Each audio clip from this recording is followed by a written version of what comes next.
Hello everybody, welcome to Dr. Dental Cup. Today let's understand the access cavity preparation of maxillary central incisor. Maxillary central incisor has an average length of about 22 to 23 millimeters and typically presents with one root and one canal. Before initiating the access preparation, it is important to determine the correct starting point. To accurately determine the access location, the tooth is divided into two horizontal lines, the incisal third, the middle third, and the cervical third. Next, the two vertical lines are drawn along the mesial and the distal aspects of the crown to define the central working area. The ideal access cavity is positioned within the central zone, usually in the middle third, slightly above the cingulum on the lingual surface and aligned with the long axis of the tooth. This position helps guide the bird directly towards the pulp chamber. However, remember, the crown is not always perfectly aligned with the root axis, which can lead to angulation errors. Now, position the round burr perpendicular to the long axis of the tooth, which allows controlled penetration and helps avoid excessive removal of the tooth structure. Next, gently penetrate through the enamel and dentine. Typically, at a depth of about 2 to 3 millimeters is sufficient to enter the pulp chamber. Controlled penetration is important to prevent overextension. After initial penetration, the burr position is adjusted so that it becomes parallel to the long axis of the tooth. This helps achieve straight line access to the canal. Once the pulp chamber is reached, a sudden drop or drop-in effect usually felt, indicating the entry into the pulp chamber. An endo explorer is then used to locate the canal orifice. Next, a 15 number file is introduced to enter the canal and confirm the canal path. The canal of the maxillary central incisor is typically large, conical in shape, and centrally positioned. The preparation is then extended mesiodistally, forming a base of the triangle towards the incisal edge. This extension is then connected in the incisor-cervical direction, where the apex is towards the cervical region, to complete the triangular outline form and improve visibility. Therefore, the access cavity of the maxillary central incisor is generally triangular in shape. The primary goal is to create a straight line access to the root canal, allowing the instrument to enter the canal without obstruction.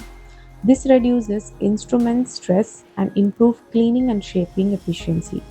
After gaining access, the cavity is refined to create smooth internal walls.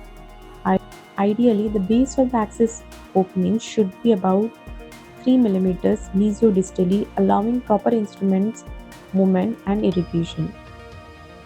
The axis should extend approximately 4 to 5 millimeters from the cemento-enamel junction, while the remaining 2 to 3 millimeters away from the incisal edge to preserve the tooth structure. Finally, ensure the complete removal of the pulp chamber and pulp horns while preserving the marginal ridge.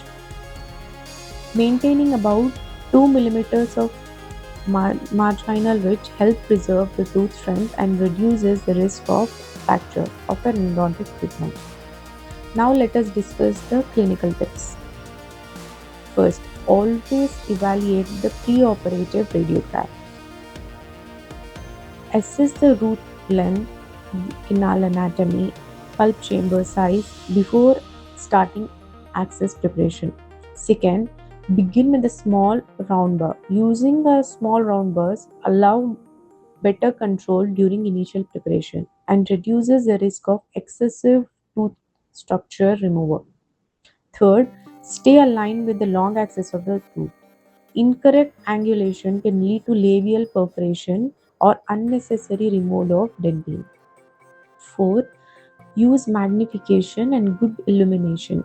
Loupes or a microscope help in better visualization of the pulp chamber and canal orifice. Fifth, look for the drop-in effect. A sudden loss of resistance usually indicates an entry into the pulp chamber. Sixth, use an endo explorer carefully. An Endo Explorer helps in accurately locating the canal orifice without damaging the chamber floor. Seventh, ensure the complete removal of the pulp chamber roof. Remaining roof structure can block visibility and instrument access. Eighth, preserve the marginal ridge. Maintaining approximately 2 mm of marginal ridge helps preserve tooth strength and reduces the fracture risk. Ninth, create a smooth internal walls. Smooth internal walls improves instrumentation, irrigation, and debris removal. 10th, aim for straight line access. Proper access reduces instrument stress, file separation, and procedural errors.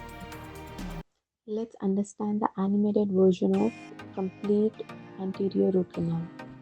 Root canal for an anterior tooth is a precise and conservative procedure to save a damaged or infected tooth.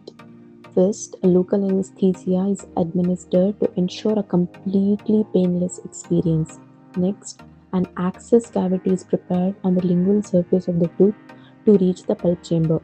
Once the access is gained, the infected or necrotic tissue is carefully removed. The root canal is then cleaned and shaped using the endodontic files along with the proper irrigation to eliminate bacteria. After thorough disinfection, the canal is dried and filled with a biocompatible material called gutta-percha to seal it completely. Finally, the access cavity is restored with a suitable filling or crown to restore the function and aesthetic.